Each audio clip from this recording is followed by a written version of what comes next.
Interesting day of trade. Looking at today, it almost seems like yesterday was history. Still, we've got a long way to go before we make up for yesterday's vicious fall. But a 1.25% move, managing to hold at the highs of the day and close above that level is giving you some amount of encouragement. So we've closed within short distance of 13,500 for the index. And the good thing is that the market breadth has made a comeback. Much unlike yesterday where you had zero stocks closing to the advances, today the picture was a lot different with about almost 120 names standing to the advances.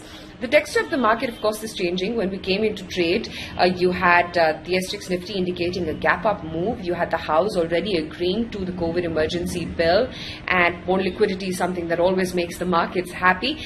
That really, pumped up the sentiment in the street, and which is why both the pre-open as well as the SGX Nifty rates were indicating that it's not going to be a repeat of yesterday, or for that matter, a follow-through as well.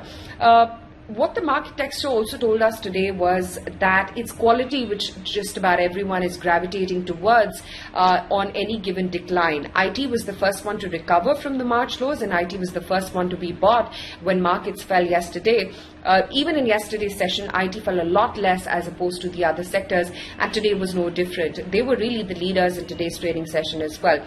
And market cap agnostic, mind you. So be it large caps like an Infosys, TCS or HCL Technologies, or for that matter on the flip side, some of the mid-cap names like a Coforge or Mindtree, they were actually holding up 7% apiece on the futures. So IT clearly is the one favorite peg. What did not hold up was some of the private banks and some of the leaders. L&T, Reliance Industries just did not participate, were laggards today.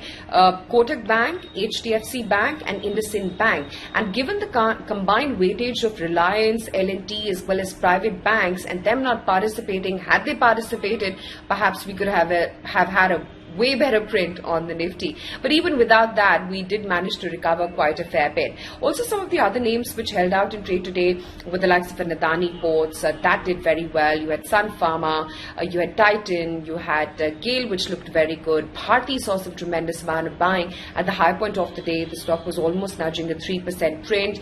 You had Nestle, you had Cipla, JSW Steel, metals as well made a comeback. Sectorally, if one had to really pinpoint sectors which did not do well, there were very few. Automobiles, I would say, were a bit of a laggard. Some of these names did not look all that great. Cement was a pack, and real estate as well did not fare all that good. Also, you saw some follow-through selling coming in for PVR, for Interglobe Aviation, with UK going into lockdowns and India as well as part of many other countries stopping flights to and from UK.